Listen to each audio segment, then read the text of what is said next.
అదిరన్ సంచ మహేశ్వరంకి అతి సమీపంలో HMDA approved villa ప్లాట్లు ఈఎంఐ మరియు బ్యాంక్ లోన్ సౌకర్యం అందుబాటులో. రీసెంట్ గా ఒక డాక్టర్ చేసినటువంటి వీడియో ఒకటి వైరల్ అవుతోంది. Lost my 28-year-old patient due to UTI. She was a 28-year-old patient, corporate worker थी, बहुत ज़्यादा पब्लिक ट्रांसपोर्ट यूज़ करती थी, इसलिए थर्ड एपिसोड ऑफ UTI था. इतना ज़्यादा सीवियर कि जब तक वो हमारे पास आए तब तक ब्लड में इन्फेक्शन बैठ गया था एंड हम उन्हें despite of our best efforts we couldn't save her. मैंने जब उनकी फैमिली से हिस्ट्री ली तो पता चला कि बहुत ज़्यादा वो अपना यूरिन होल्ड करती थी एंड पिछले कुछ टाइम से उन्हें प्रॉब्लम थी. అందులో ఆవిడ ఏం చెప్తున్నారంటే 28 ఇయర్స్ ఉన్నటువంటి ఒక లేడీ, ఆమె కార్పొరేట్ ఆఫీస్లో వర్క్ చేస్తారంట. ఆమె యూరిన్ని పదే పదే ఆపుకోవటం వల్ల, యూరిన్ని స్టాప్ చేసుకోవటం వల్ల ఇన్ఫెక్షన్ వచ్చేసి అది బ్లడ్లోకి వెళ్ళిపోయి ఆవిడ చనిపోయింది. సెప్సిస్ అంటారు కదా, అలా అయ్యి చనిపోయిందని చెప్పి ఆవిడ వీడియో చేశారు. సో యూరిన్ని ఆపుకోకండి దయచేసి.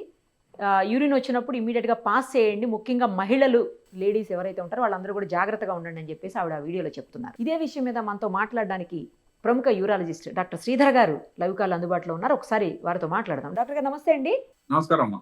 డాక్టర్ గారు, జనరల్గా లేడీస్ ముఖ్యంగా ఏంటంటే ఆఫీసులో వర్క్ చేసేవాళ్ళు, లేకపోతే అవుట్డోర్స్లో వెళ్ళి పనిచేసేవాళ్ళు, ఫీల్డ్ వర్క్ చేసేవాళ్ళు కావచ్చు, లేదు అంటే పబ్లిక్ ట్రాన్స్పోర్ట్స్ని యూజ్ చేసేవాళ్ళు కావచ్చు, యూరిన్ పాస్ చేయడానికి కొంచెం స్టాప్ చేసుకుంటూ ఉంటారు. యూరిన్ రెగ్యులర్గా పాస్ చేయడానికి ఇబ్బంది పడతారు అవకాశం లేక. తర్వాత పబ్లిక్ ట్రాన్స్పోర్ట్స్ లేకపోతే పబ్లిక్ టాయిలెట్స్ యూజ్ చేయాలంటే కూడా అవి నీట్గా ఉండవు, హైజీనిక్గా ఉండవు, లేనిపోయిన రిస్క్ ఎందుకు అని చెప్పేసి కూడా యూరిన్ని ఆఫ్ చేసుకొని మెల్లగా ఎప్పుడో టైం దొరికినప్పుడు పాస్ చేస్తుంటారు. అలాంటి వాటి వల్ల యూరిన్ ఇన్ఫెక్షన్స్ వచ్చి అది బ్లడ్లోకి ఇన్ఫెక్ట్ అయ్యే అవకాశం ఉంటుంది, సెప్సిస్గా మారి చనిపోయే అవకాశం ఉంటుంది. ఇప్పుడు నేను చెప్పాను చూడండి ఇంతకుముందు, అలాగే చనిపోయే అవకాశం ఉంటుందని చెప్తున్నారు. సో ఎలాంటి జాగ్రత్తలు తీసుకోవాలి మహిళలు? నిజంగానే అట్లా యూరిన్ ఆపుకోవటం ప్రాబ్లమే కదా? మంచి ప్రశ్న రేజ్ చేశారమ్మా మీరు. ఎందుకంటే స్త్రీల లోపల యూరినరీ ఇన్ఫెక్షన్స్ పురుషుల కంటే 4 రెట్లు అధికం. ఎందుకు అని అంటే మూత్రనాళం అనేది పురుషులో 22 సెంటీమీటర్లు ఉంటుంది, కానీ స్త్రీలో 4 సెంటీమీటర్లు మాత్రమే ఉంటుంది. రెండవది, యూరిన్ కంట్రోలింగ్ యూనిట్స్ కూడా స్త్రీల లోపల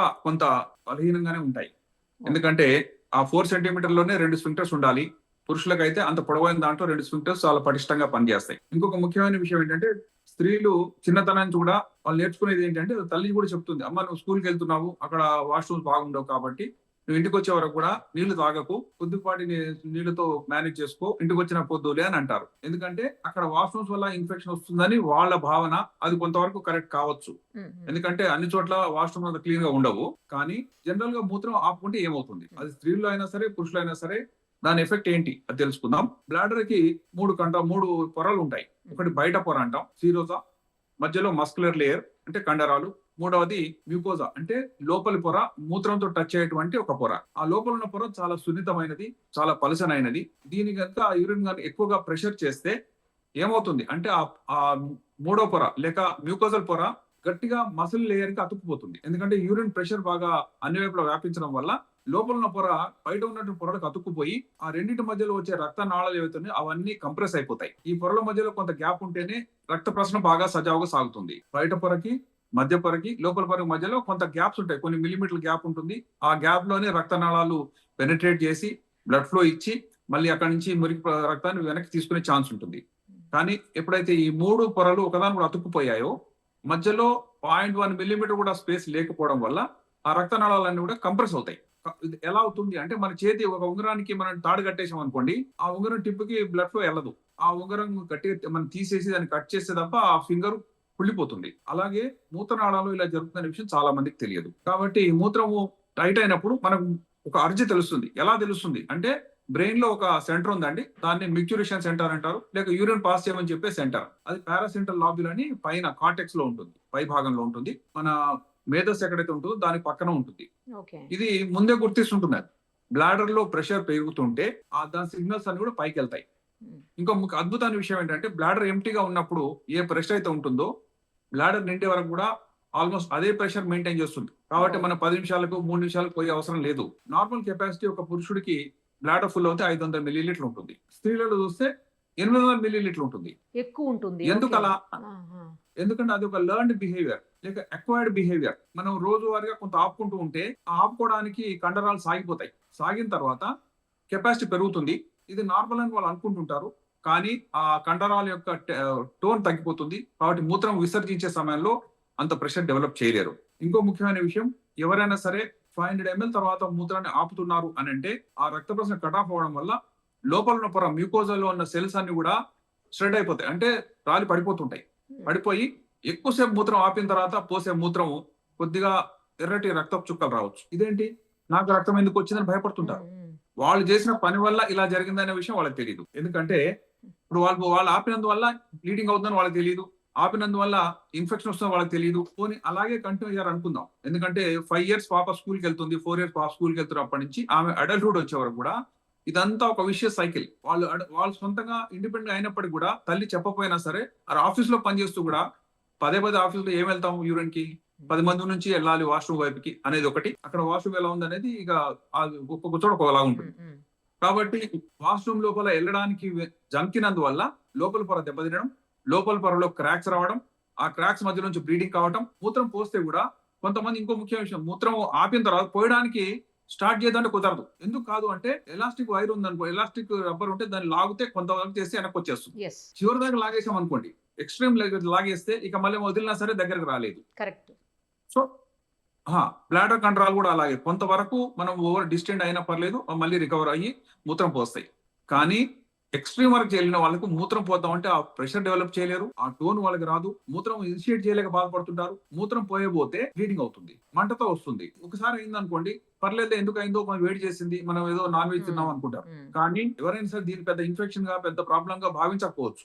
ఎందుకంటే ఇది నార్మల్, అంతే కదండి. ఇప్పుడు నార్మల్ యూరిన్ పాస్ మనం ఎవరికి ఇన్నిసార్లు పోసామని కానీ ఇంతసేపు పోస్తున్నామని కానీ ఇలా వచ్చిందని ఎవరికి మనం డిక్లేర్ చెయ్యము, చేయాల్సిన అవసరం లేదని మనం అనుకుంటాం. కానీ నెక్స్ట్ ఇంకొక కాంప్లికేషన్ ఏంటి అంటే, ఉదాహరణకు లాంగ్ టర్మ్ లోపల మనం మూత్రం ఆపుతూ పోయాం, బ్లాడర్ కెపాసిటీ పెరిగింది, మేము ఒకళ్ళు చూసాము 500 ఉండవలసింది 1000 ml వరకు వెళ్ళిపోయింది, ఆమె మూత్రం పోయలేక మా దగ్గరకు వచ్చింది. అదేంటమ్మా నువ్వు రోజు మూత్రం పోసి ఎందుకు ఆగిందని అంటే, నేను చాలా ఆపుకున్నానండి, ఇప్పుడు బొడ్డు పైకి వచ్చేసింది, ఛాతీని టచ్ చేస్తుంది నా బ్లాడర్, నేను పోద్దాం అంటే నాకేం రావట్లేదు. అలాంటి వాళ్ళకి మేము చిన్న గొట్టం వేసి ఖాళీ చేసిన తర్వాత ఒక 2-3 వారాలలో పెడతాం. ఎందుకంటే ఆ మెల్లగా కాంట్రాక్ట్ అయ్యే కెపాసిటీ రికవర్ అవుతుందనే ఆశతో చేస్తాం. ఓవర్ డిస్టెన్షన్ వల్ల వచ్చే ప్రాబ్లం ఏంటంటే ఆ కంట్రోల్ తిరిగి మళ్ళీ సంకోచ వ్యాకోచాలని మర్చిపోతాయి, లేక ఆ సంకోచ వ్యాకోచాల యొక్క సామర్థ్యం తగ్గిపోతుంది. ఇంకొక ముఖ్యమైన విషయం ఏంటంటే, కిడ్నీ నుంచి యూరిన్ కిందకు వచ్చేటప్పుడు బ్లాడర్ దగ్గరకు వచ్చిన చిన్న వాల్వ్ ఉంటుందండి, దాన్ని యూరెటరో వెసికల్ జంక్షన్ లేక అక్కడ యూవిజా అనే చిన్న స్ఫింక్టర్ ఉంటుంది.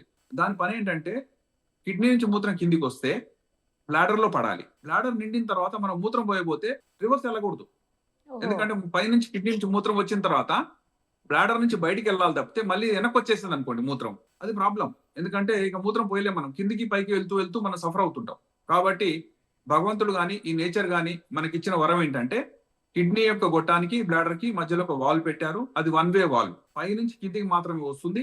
కిందికి వచ్చినటువంటి మూత్రం, ఉదాహరణ మనం మూత్రం పోస్తున్న సమయంలో ఆ వాల్వ్ మూసేసుకొని కిడ్నీ వైపు పోకుండా మూసుకుంటుంది, బయట వైపు ఉన్నటువంటి నాళం ద్వారా యూరిన్ బయటకు రావాలి. ఇది నార్మల్. కానీ ఎవరైతే ఎప్పుడు ఆపుకుంటూ ఆ బ్లాడర్ కెపాసిటీ పెరిగిపోయి బ్లాడర్ యొక్క టోన్ తగ్గిపోయి అలాంటి వాళ్ళలో ఈ 1-way వాల్వ్ అవుతుందో అది 2-way వాల్వ్ అవుతుంది. అంత ఓవర్ డిస్టెన్స్ అయినాక ఆ మూత్రం పోయబోతే మూత్రం బయటికి రాకుండా రివర్స్ కిడ్నీలోకి వెళ్ళిపోతుంది. కిడ్నీలోకి వెళ్ళి దాన్నే వెసైకో యూరిటరల్ రిఫ్లక్స్ అంటారు.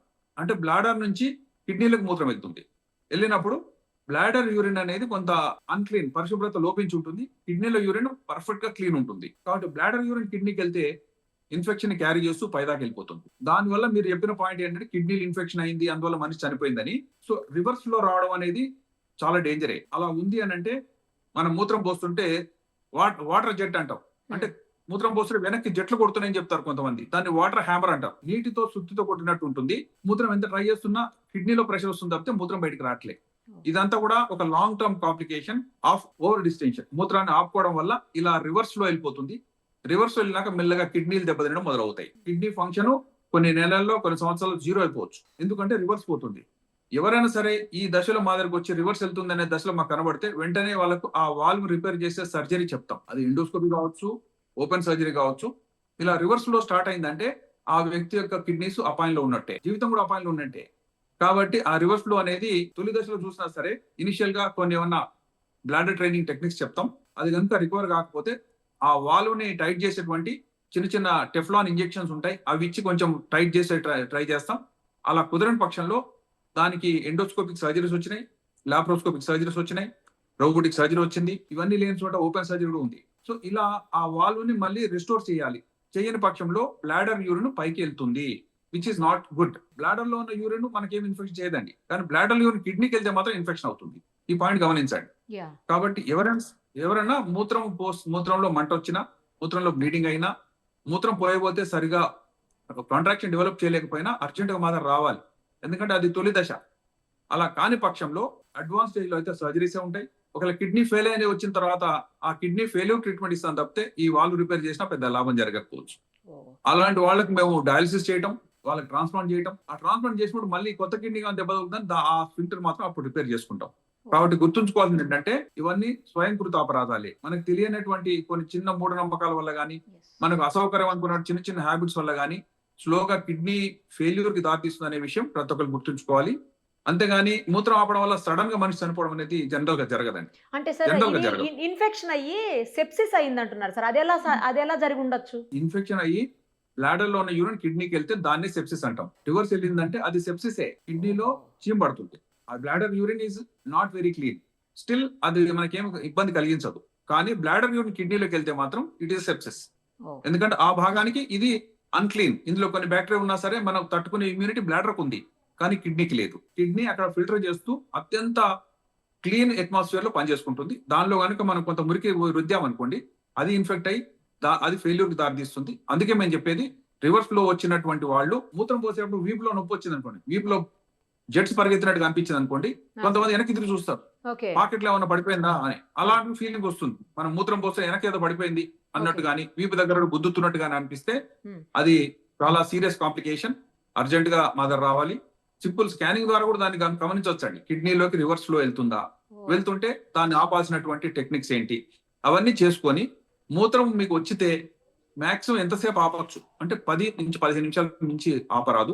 ఆపినట్లయితే ఆ బ్లడ్ ఫ్లో కట్ ఆఫ్ అవ్వడం, అదే ఇన్ఫెక్షన్ నాంది పలకడం, అదే రివర్స్ వెళ్ళడం, అదే కిడ్నీ డిస్ఫంక్షన్ దారి తీయడం, మనం పట్టించుకోకపోతే ఫెయిల్యూర్ దారి తీయడం, ఆ ఫెయిల్యూర్ ని ట్రీట్ చేయకపోతే మనిషి చనిపోవడం. ఇవి స్టెప్ బై స్టెప్ మనిషిని కృంగతీసేటువంటి సింపుల్ అంశాలే. అందుకే పురుషులైనా స్త్రీలైనా సరే వాష్రూమ్ ఎట్లా ఉంది దానికంటే కూడా మనం ఎంతసేపు ఆపాము, ఇక ఆపలేని పరిస్థితిలో ఉంటే ఏదో చేయకపోతే ఆ ఇన్ఫెక్షన్స్ ఎక్కువగా వస్తున్నాయి. అబ్బాయిలు చూడండి, ఎక్కడైనా చెట్ల కింద పోసేస్తుంటారు, వాళ్ళు ఏమి సిగ్గుపడరు. కానీ అబ్బాయిలకి much less than women. Final గా ఒక్కటి చెప్పండి డాక్టర్ గారు, ఇప్పుడు రెగ్యులర్ గా యూరిన్ స్టాప్ చేయడం వల్ల ఇలా అవుతుందా? వన్స్ ఇన్ ఏ వైల్ ఎప్పుడన్నా ఆపినా కూడా ఏం కాదా? వన్స్ ఇన్ ఏ వైల్ పర్లేదండి. ఇదంతా కూడా రెగ్యులర్ గా కొన్ని సంవత్సరాలుగా చేస్తే వచ్చే కాంప్లికేషన్స్. ఏదైనా సరే బస్సులో ప్రయాణిస్తున్నాము, మనకి వాష్రూమ్ లేదంటే మనం ఏం చేస్తాం, డ్రైవర్ ని అడుగుతాం, ఏదో రిక్వెస్ట్ చేసుకుంటాం, అట్లా పర్లేదు. కానీ పొద్దున సాయంత్రం రాత్రి ఇదే పని చేసాం అనుకోండి, తప్పకుండా కాంప్లికేషన్స్ వస్తాయి. ఇది గుర్తుంచుకుంటే ఇది సింపుల్. మనం మూత్రం పోయడం అనేది పెద్ద ఖర్చుతో విషయం కాదండి. మూత్రం పోయాలి, పోస్తే మన కిడ్నీస్ రక్షించుకుంటాం అంతే. అది ఆ పండు గుర్తుపెట్టుకుంటే ఎవరైనా సరే లైఫ్ లాంగ్ ఆ కిడ్నీస్ ఫెయిల్ కాకుండా, బ్లాడర్ లో ఇన్ఫెక్షన్ కాకుండా కాపాడుకునే ఛాన్సెస్ మాత్రం పుష్కలంగా ఉంటాయి. చాలా మంచి విషయాలు చెప్పారు డాక్టర్ గారు, ఎలాంటి జాగ్రత్తలు తీసుకోవాలి అనేది క్లియర్ గా చెప్పారు. Thank you so much. మరిన్ని అప్డేట్స్ కోసం Nirupama Suman TV Insta page ని ఫాలో చేయండి. సుమన్ టీవీలో మీ పర్సనల్ అండ్ బిజినెస్ ప్రమోషన్స్ కోసం కింది నెంబర్ కి కాంటాక్ట్ చేయండి.